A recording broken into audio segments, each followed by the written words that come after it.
Diabetes, मधुमेह, ये वो बीमारी है जिसमें हमारे अंदर शुगर की मात्रा बढ़ जाती है। लोगों को अलग अलग बीमारियाँ, हार्ट की बीमारियाँ, किडनी की बीमारियाँ आदि होती हैं। इसके कुछ कारण भी होते होंगे, आखिरकार ये डायबिटीज़ क्यों होती है? ये देखा गया है जो लोग 8 घंटे से ज़्यादा लगातार कुर्सी में बैठते हैं उनको भी डायबिटीज़ की संभावनाएं बढ़ती हैं।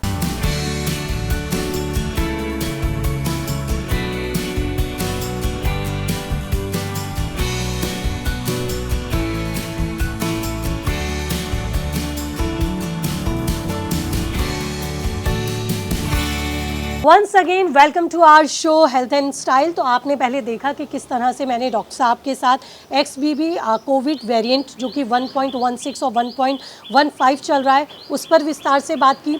और अब एक ऐसी कॉमन डिजीज़ जिसको हम मानते हैं कि वक्त के साथ साथ लोगों में बढ़ती जा रही है, शुगर, डायबिटीज़, उस पर मैं डॉक्टर साहब से विस्तार से बात करूंगी। डॉक्टर साहब का परिचय एक बार इंट्रोडक्शन में दोबारा करा देती हूँ। फोर्टिस नोएडा के डिपार्टमेंट ऑफ इंटरनल मेडिसिन के डायरेक्टर हैं डॉक्टर अजय अग्रवाल। डॉक्टर साहब, एक बार फिर से आपका स्वागत करती हूँ क्योंकि नए टॉपिक के साथ एक बार फिर हम अपनी चर्चा को शुरू कर रहे हैं। डॉक्टर साहब, सबसे पहले तो मैं ये समझना चाहूँगी डायबिटीज़ होती क्या है, क्यों इसको लेकर लोगों के अंदर एक अजीब सा खौफ है? डायबिटीज़, मधुमेह, ये वो बीमारी है जिसमें हमारे अंदर शुगर की मात्रा बढ़ जाती है। ये आमतौर पे हम सब लोग को मालूम है, क्योंकि डायबिटीज़ के साथ लोगों ने कई सालों तक, कई वर्षों तक देखा है कि लोगों को अलग अलग बीमारियां, हार्ट की बीमारियां, किडनी की बीमारियां आदि होती हैं, तो लोगों में उसका भय है। किंतु एट द आउटसेट मैं शुरू से बताना चाहूँगा कि डायबिटीज़ यदि में अच्छी कंट्रोल रखते हैं तो कॉम्प्लिकेशन के चांसेस बहुत कम हो जाते हैं और ये ऑलमोस्ट कंपेरेबल हो जाते हैं नॉन डायबिटिक लोगों के। तो इसलिए डायबिटीज़ के लेके अंदर जो भ्रांति है हमारी कि उसका खौफ है, वो नहीं होना चाहिए। हमें इसको हर अलग डिजीज़ की तरह मानना चाहिए और इसको कंट्रोल करके रखें तो सही रहेगा। डॉक्टर साहब, इसके कुछ कारण भी होते होंगे, आखिरकार ये डायबिटीज़ क्यों होती है? क्या ये जेनेटिक होती है? देखिए, डायबिटीज़ के कारण तो मल्टीफैक्टोरियल हो गए।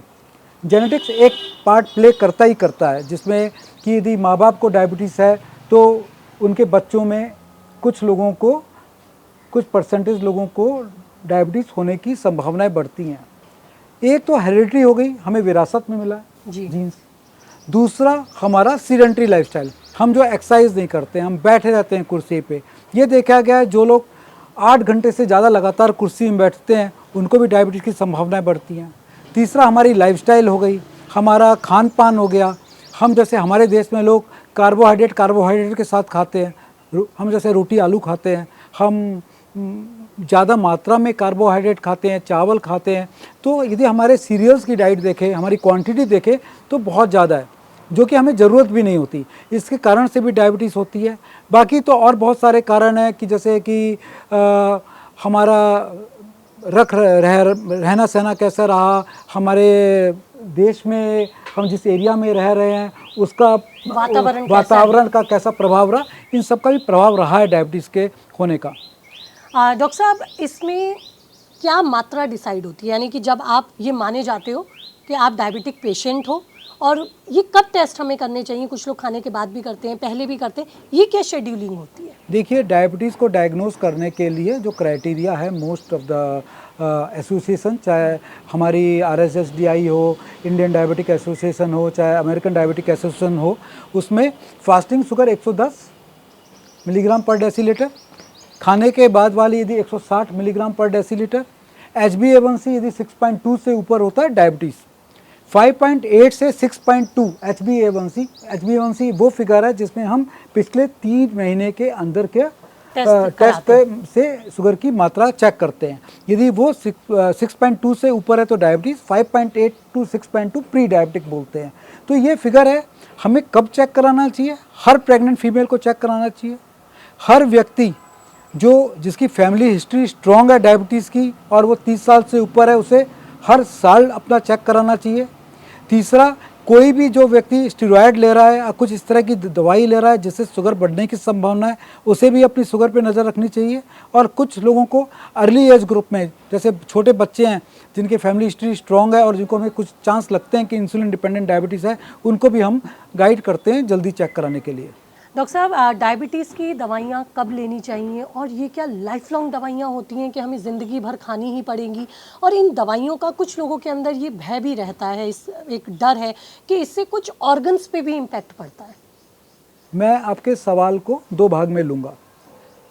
ये तो जो आप जिक्र कर रहे हैं वो टाइप 2 डायबिटीज़। टाइप 1 डायबिटीज़ जो बच्चों में होते हैं उनको इंसुलिन लेना होता है, हमेशा लेना होता है, उनके लिए सवाल नहीं है।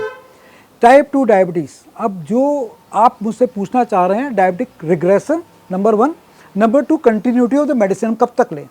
Number 1 diabetic regression, of late एक नया वर्ड सब लोग सुनते हैं कि डायबिटीज़ ख़त्म हो जाना, वो है कि जिसको अर्ली, अभी आज मुझे डायबिटीज़ मालूम चली और मैं एग्रेसिवली अपना वेट कम करता हूँ, मैं 10% अपना वेट रिड्यूस करता हूँ, मैं वॉक करता हूँ, एक्सरसाइज करता हूँ, हो सकता है मैं अपनी डायबिटीज़ को आगे के लिए धकेल दूँ।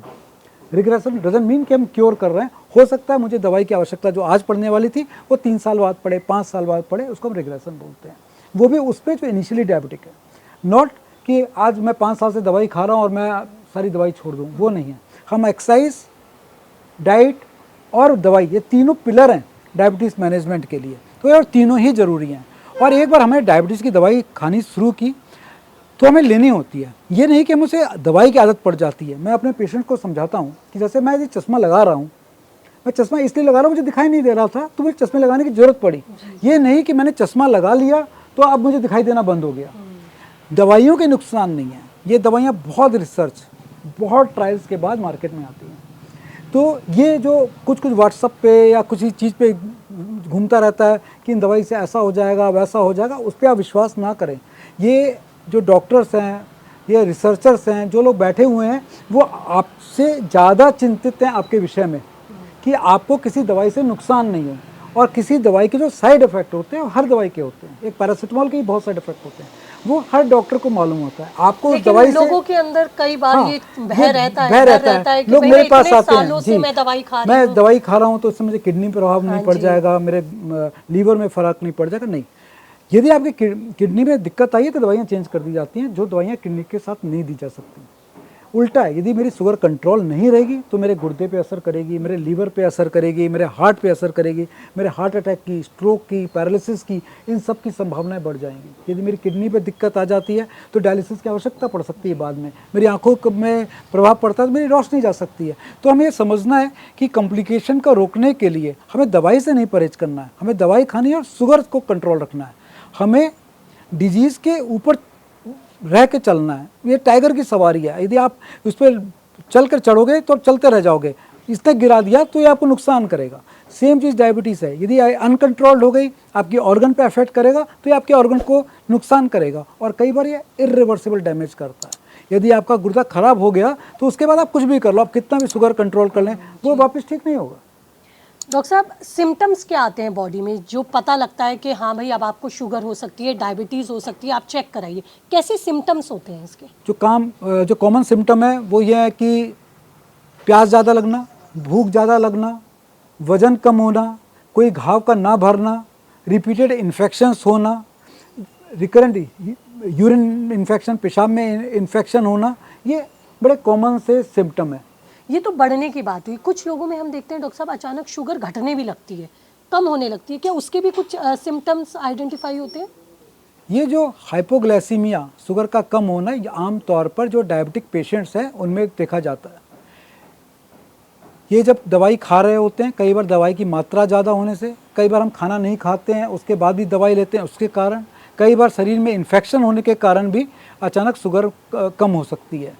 शुगर कम होने से हमें अचानक घबराहट होती है, चिड़चिड़ापन आ सकता है, कन्फ्यूजन लग सकता है, हमें समझ में नहीं आए क्या हो रहा है, पसीने आ सकते हैं, पाल्पिटेशन, धड़कन हो सकती है, रात को हमें सपने आ सकते हैं इत्यादि।